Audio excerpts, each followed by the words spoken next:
오늘은 로마서 8장 1절에서 17절까지 말씀입니다. 우리는 어제 본문을 통해 그리스도인에게는 늘 고뇌가 있다라고 말했습니다. 바울이 자신을 향해 곤고한 사람이다 라고 고백한 것처럼 우리도 마찬가지일 겁니다. 하지만 그런 고뇌가 이 자신을 향한 죄책감으로 억눌려서 그 죄책감에 눌린 삶을 살아가는 것이냐, 그것은 아니다라는 것을 보았습니다. 왜냐하면 어제 본문의 그 고뇌의 끝이 무엇이었습니까? 이 7장 25절 마지막 절을 보면 우리 주 예수 그리스도로 말미암아 하나님께 뭘 하죠? 감사하게 돼요. 그러니까 분명히 자신 안에 있는 이 하나님을 바라보아야 될 이 속사람에 하나님을 즐거워하는 법이 있지만 그 안에 이 죄를 짓는 그 마음이 있는 것을 보고 그것 때문에 고뇌하고 곤고함을 외치지만 그렇게 무너져서 죄책감으로 억눌려 끝나는 것이 아니라 그럼에도 불구하고 예수 그리스도로 말미암아 하나님께 감사하게 된다는 거죠. 그러니까 치열한 나의 이 고뇌와 싸움 속에 우리는 자책과 죄책감이 아니라 여전히 부족한 나를 거룩해져 가는 이 성화로 나아가는 치열한 영적 싸움을 하고 있고, 동시에 온전하지 않은 나를 위한 십자가의 은혜를 함께 경험하며 믿음의 싸움을 하고 있음을 이제 볼 수 있는 것이죠. 그래서 오늘 8장은 이렇게 시작하는 겁니다. 그러므로 이제 그리스도 예수 안에 있는 자에게는 결코 뭐가 없어요? 정죄함이 없는 거예요. 그러니까 결코 정죄함이 없다라는 말을 그러면 그냥 막 살겠네, 어떻게 살아도 정죄함이 없으니, 그 이야기가 아니에요. 분명히 믿음의 사람은 이 7장의 내용처럼 자신 안에 있는 그 작은 죄에 대해서도 사투를 벌이듯 싸우며 그것을 꺾기 위해 그렇게 나아가지만, 그럼에도 그것이 죄책감에 억눌리지 않는 이유는 그 싸움 속에 무너져 있는 우리를 보지만 우리를 살리시는 예수 그리스도의 십자가의 은혜가 있기 때문에. 그래서 오늘 8장에 그러므로 이제 그리스도 예수 안에 있는 자에게는 그러한 사투를 벌이는 치열한 내적 전쟁 속에서도 눌림이나 죄책감이 아닌 정죄함이 없는 삶을 살아간다라고 하는 것. 왜냐하면 예수 그리스도 때문이라는 거죠. 2절에 보면 이는 그리스도 예수 안에 있는 생명의 성령의 법이 죄와 사망의 법에서 너를 해방하였기 때문이다 라고 고백하고 있는 것입니다. 결국 오늘 말씀을 통해 우리가 알 수 있는 것은 믿음의 사람들은 이 7장의 그 모습을 가지고 평생을 살 것입니다. 하지만 동시에 이 8장에 이 죄책감에 눌리는 정죄함으로 사로잡혀 살아가는 자들이 아니라 그 치열함 속에서도 그리스도의 은혜를 바라보며 그런 우리가 이 해방감 가운데 살아간다라고 하는 것을 보게 되는 거예요. 왜 그러냐? 3절에 보니까 율법이 육신으로 말미암아 연약하여 할 수 없는 그것을 누구는 해요? 하나님은 하실 수 있기 때문에. 그러니까 우리가 싸워서 율법의 그 온전함을 이룰 수는 없지만 하나님은 그 모든 것들을 하실 수 있기 때문에 우리가 눌려있지 않고 가는 거예요. 하나님이 하실 수 있다는 말은 결국은 우리가 하나님의 영을 따라갈 때 우리가 점점 하나님이 원하시는 삶을 살아갈 수 있게 된다라는 것입니다. 그래서 6절에 보면 육신의 생각은 사망이고 영의 생각은 생명과 평안이기 때문에 누구를 따라야 됩니까? 5절에 보니까 육신을 따르는 자는 육신의 일을, 영을 따르는 자는 영의 일을 생각하나니. 결국 우리는 우리 안에 있는 성령을 따라가는 삶을 살아가게 되면 7장의 그 치열한 싸움 속에서 결국은 이길 수 있는 삶을 살아갈 수 있게 된다는 거죠. 결국 성도는 우리 안에 거하시는 성령의 귀를 기울이며 살아야 합니다. 성령의 사람이라는 말은 이전에는 내 마음대로 살고 내 기분대로 살고 내 감정대로 살고 내 마음대로 말하고 내 기분대로 말하고 내 생각대로 살았던 그 삶이지만, 이제는 내 속에 거하시는 성령으로 말미암아 성령께서 인도하시는 것을 따라서 살아가는 존재로 바뀌어져 간 거예요. 그렇기 때문에 우리가 해야 될 일은 육신을 따르는 일이 아니라 내 안에 계시는 성령을 따르는 삶을 살아가는 것, 그것이 우리에게 필요하다라고 하는 것을 말씀해 주는 거예요.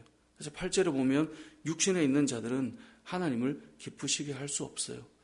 9절에 보면 만일 너희 속에 하나님의 영이 거하시면 이제는 육신에 있지 않는 것 아니냐. 근데 만약에 그 안에 그리스도의 영이 없으면 그리스도의 사람이 아니라는 거예요. 그러니까 저와 여러분 안에 성령이 거하시지 않으면 그 사람은 사실은 아직 그리스도인은 아닌 거예요. 내 삶의 모든 것이 나로 온전히 가득 차 있다면, 그 안에 그리스도의 영이 없다면 그리스도인이 아니다라는 거예요. 그래서 우리의 삶을 점검해 볼 때 내 안에 살아계신 성령으로 말미암아 내가 살아가고 있는가? 이것이 너무나 중요한 부분입니다.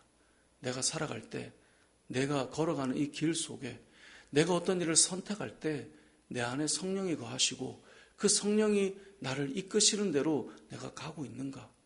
이것을 우리가 바라보며 성령 하나님께 우리의 인생을 맡기며 살아가는 것, 그것이 성도의 삶이라는 것이죠. 14절에 보면 이렇게 말합니다. 무릇 하나님의 영으로 인도함을 받는 사람은 곧 하나님의 아들이라. 그러니까 이 성도의 삶은 7장의 고뇌는 반드시 전제될 수밖에 없고 8장으로 넘어와 보면 하지만 정죄함으로 죄책감으로 눌리지 않는 이유는 우리 안에 계시는 성령을 따라 걸어갈 수 있기 때문에, 우리는 예전에는 할 수 없었는데 이제는 할 수 있다는 거예요. 왜냐하면 하나님은 하실 수 있으니까. 그래서 하나님을 바라보며 나아가는 것입니다. 그리고 성령께서 그러한 우리들을 보며 16절이 그렇게 말씀하죠. 성령이 친히 우리의 영과 더불어 우리가 하나님의 자녀인 것을 증언하십니다. 그러니까 7장과 이 8장의 모습을 보면 성령께서 여러분이 하나님의 사람인 것을 증언해 주는 것입니다. 여러분, 신앙생활을 한다는 것은 내 안에 계신 성령 하나님을 따라 살아가는 것입니다. 제가 주일 말씀을 본문을 이렇게 보면서 준비하면서 그런 생각이 들었습니다. 주일에도 얘기하겠지만 예전에 베스트셀러였던 책 중에 하나가 예수님이라면 어떻게 하실까? 우리가 살아가면서 우리의 어떤 선택과 이 결정들, 예수님이라면 어떻게 하실까? 우리가 그 질문을 왜 던질 수 있습니까? 우리 안에 성령이 거하시기 때문 아니겠습니까? 성령이 거하시기 때문에 내 안에 계신 성령께서 내가 무엇을 하기를 원하실까? 이것을 바라볼 수 있어야 한다는 거예요. 그게 무너지면 우리는 무엇을 따라갈까요? 내 안에 있는 나의 생각, 내 안에 있는 예전에 이미 죽어서 무너졌어야 했던 그 나의 그 영, 그것으로 살아가는 육신의 일을 생각하고 나의 거칠음들이 그대로 고스란히 나타날 수밖에 없다라는 거예요. 그래서 우리의 믿음의 삶은 성령을 따라 살아가야 됩니다. 근데 이게 쉬운가? 그건 아닙니다. 쉽지 않기 때문에 우리가 여전히 난 또 이렇구나 이게 보이는데 왜 그런 일이 일어나는가? 17절에 보면 그렇게 그리스도의 영이 임하는 하나님의 자녀된 우리에게는 무엇이 있기 때문인가요? 고난이 있기 때문에 그래요. 힘겨움이 있기 때문에 그래요. 그것 때문에 우리는 온전히 따라가지 못하는 일이 일어나는데 그 고난이 있다는 것 자체가 증거가 된다는 거예요. 17절에 보니까 자녀이면 또한 상속자, 곧 하나님의 상속자요 그리스도와 함께한 상속자니 우리가 그와 함께 영광을 받기 위하여 모두 함께 받아요. 고난도 함께 받는 거예요. 주의 영을 따라 살아갈 때 우리에게 오는 고난이 있는 것은 마땅한 거예요. 고난이 없으면 자녀가 아니라 그랬어요. 또한 고난을 통해서 하나님의 징계가 없으면 자녀가 아니라 그랬어요. 그래서 이 고난에 대한 이야기를 내일 이제 나누겠지만 결과적으로 오늘 본문을 통해 우리가 기억해야 될 것은 우리가 정죄함은 없어요. 그러한 삶을 살아갈 수 있도록 하신 그리스도의 영이 우리 안에 있기 때문에 그런데 우리는 육신의 일을 도모하는 자들이 아닙니다. 영을 따라가는 사람들이 되어야 합니다. 그래서 예전에 내가 죽고 이제는 그리스도가 산다. 이걸 가장 쉽게 생각해 보면 아까 던진 하나의 책 제목, 예수님이라면 어떻게 하셨을까? 여러분의 지금의 삶 속에, 오늘의 삶 속에, 오늘의 결정 속에 주님이라면 어떻게 하실까? 내 안에 계신 성령께서 무엇을 원하시는 것일까? 성령을 따라가면 내가 할 수 있는, 나라면 할 수 없는데 하나님은 하시나니 우리 안에 계신 하나님의 영이 우리를 인도해 가실 텐데 오늘 하루도 주의 영이 인도하시고 성령께서 인도해 가시는 그러한 삶을 온전히 살아갈 수 있는 저와 여러분의 삶이 되시길 주님의 이름으로 축복합니다. 아멘.